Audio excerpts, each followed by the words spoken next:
संसार में जो विविधता है उसे हम निष्पक्ष होकर देखें। हालांकि ये थोड़ा सा बहुत ज़्यादा मुश्किल है।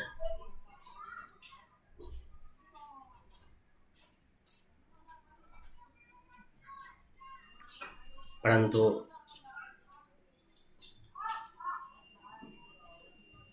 जब भी हम संसार को निष्पक्ष होकर देखेंगे तो हम पाएंगे विविधता है। बहुत सारा अलग अलग प्रकार के जीव जंतु हैं, वस्तुएं हैं, सबकी अपनी कोमलता, निर्मलता, गुण है, कर्म है सबका। मिट्टी का भी एक अपना कर्म है, पानी का भी एक अपना कर्म है, पेड़ पौधे का भी एक कर्म है। प्रत्येक जीव जंतु का एक कर्म है। तो हम देखेंगे तो ये सब पाएंगे कि प्रत्येक वस्तु या जीव जंतु का कर्म होते हुए भी सब अपनी अपनी अवस्था के अनुसार व्यवस्थित हैं, काम कर रहे हैं।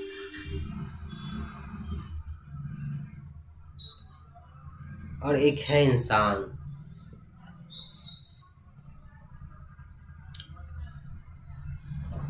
जिसे विविधता तो दिखती है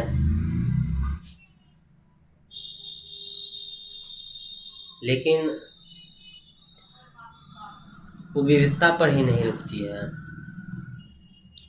वो अपने भावना और विचार को इतना ऊपर रख लिया है हम सब ने कि हमने प्रत्येक वस्तु घटनाओं पर भेदभाव लगा दिया है। भेद और भाव, भेद तो है ही लेकिन हम उससे भाव जोड़ दिया है। एक कि एक एरोप्लेन है, एक मोटरसाइकिल है, दोनों में भेद है लेकिन मेरे साथ भाव अलग है। अगर मेरा एरोप्लेन है तो भाव उसका अलग है उसके साथ, और मोटरसाइकिल किसी और का है तो भाव अलग है। हमने भेदभाव बना दिया है और प्रत्येक वस्तु पर भेदभाव बना दिया है। छोटी छोटी चीज़ों को लेकर हमने भेदभाव बना दिया है। एक कार एक मोटरसाइकिल में बहुत कम डिफरेंस है, बहुत कम भेद है। दोनों को यातायात में यूज़ करते हैं लेकिन हमने दोनों पदार्थों के बने होते हैं। पैसों की कुछ कमी हो जाती है, दाम कुछ का कम कुछ का ज़्यादा, पर हमने भाव के साथ जोड़ के उसको बहुत ज़्यादा बड़ा कर दिया है। वो तो समझ में आता है। एक कार मोटरसाइकिल, हमने एक प्रकार के मोटरसाइकिल को, अगर कोई किसी पड़ोसी का है या किसी का है तो उसमें हमने बहुत ज़्यादा भाव जोड़ दिया है। मेरा मोटरसाइकिल अलग है, उसका अलग है। ये सब नज़र आता है। छोटी छोटी बात, ऐसा है उससे हम क्या लगाव है, मोह है, तो ऐसा हो जाता है। इस पर प्रभाव पड़ता है, पर पूरे जीवन पर हमें प्रभाव पड़ता है ये भेदभाव के कारण। यही भेदभाव हमने किया है स्त्री पुरुष के साथ। ये इतनी बड़ी हो गई है, इतनी बड़ी हो गई है ये भेदभाव कि हमें इसकी कोई खबर ही नहीं है। स्त्री और पुरुष में वैज्ञानिक बोलते हैं बहुत ही कम अंतर है उनके शरीरों में। अगर हम देखें तो पुरुष और स्त्री में बहुत कम विविधता है, भेद है। उसके फेस पर कुछ बाल नहीं आते हैं, दाढ़ी नहीं आते हैं। स्त्री को स्तन होते हैं और बस थोड़ा सा और है, भेद बहुत कम है।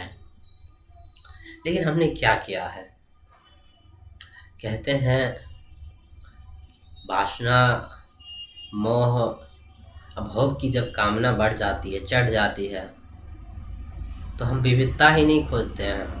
हम बहुत विविधता बना देते हैं किसी चीज़ को, बहुत भेद कर देते हैं उसमें। इंसान भी बेचैन है, मरा सा है, दुख से डरा सा है, अज्ञान है, अंधकार में है। ना उसकी मैं की खबर है, ना तू की खबर है, ना खबर है उसकी, ना खबर है इसकी। तो उसको कामना चाहिए, भोग चाहिए, सुख चाहिए। सुख के लिए,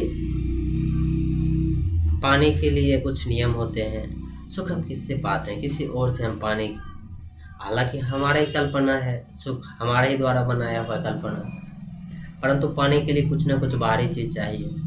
तो हमने स्त्री को क्या किया है? श्रृंगार पटार लाद दिया है, उनके पैर में पायल बना दिए हैं, उनके कपड़ों को बहुत विभिन्नता कर दिया है, उनके कमर को कस दिया है, उनके कान को, नाक को, सर के बाल को बहुत सारी विविधता कर दिया, उनके पुरुष और स्त्री के होठों को विविधता कर दिया है, सुंदर बना के श्रृंगार करके, ताकि मोह बना रहे, ताकि काम उत्तेजना बना रहे, ताकि हमारी वासना पूर्ति हो रहे। हालांकि ऐसा होता नहीं, क्योंकि कल्पना है। कल्पना टूटता है, अपना रंग बिखेरता है, कल्पना आईना दिखा ही देता है। हमने यही किया अपने स्त्रियों के साथ। पुरुष समाज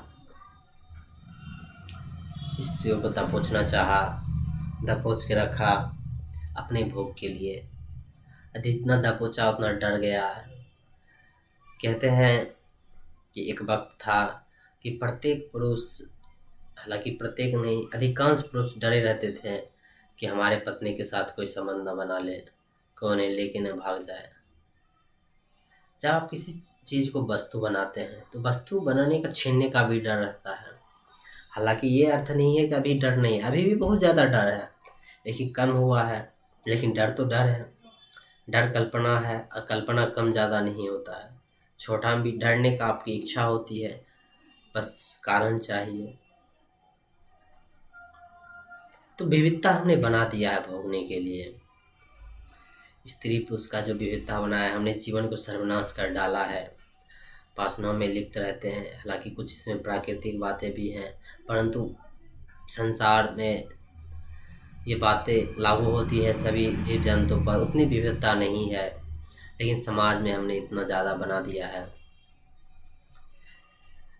कि अब हमने अपने जीवन को बर्बाद किया है, नष्ट कर डाला है। न उसमें चिंतन करने की क्षमता बची। जिसने भी ये भेदभाव को उच्च रखा, न उसने जीवन जीने की क्षमता बची। क्योंकि अब भोग के चक्कर में रह जाते हैं, तो भोगने भोगने भोगने भोगने की एक ऐसी जटिल और हथकड़ी जैसी फंदा में फंस जाते हैं, जहाँ फांसी लगना तय है, जहाँ आपकी विवेक की मृत्यु तय है, जहाँ आपकी विवेक के गड्ढों में गिरना तय है। बस हम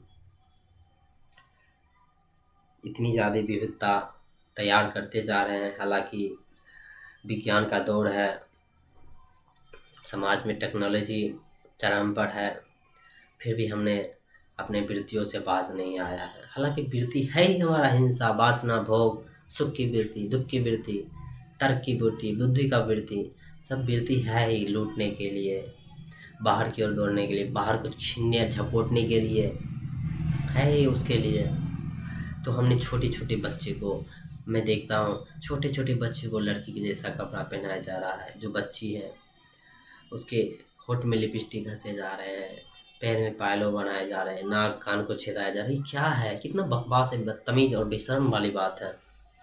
परंतु हमें ऐसे कुछ खबर ही नहीं है, हम उसको बर्बाद किए जा रहे हैं। अभी सबसे सिखा रहे हैं तुम स्त्री हो, तुम पुरुष हो। बेशर्म समाज बना रहे हैं हम,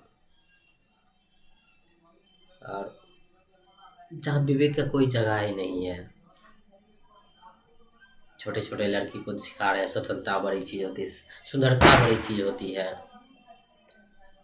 उसे जीवन का कुछ मूल्य बता ही नहीं रहे हैं, जीवन का कुछ उद्देश्य,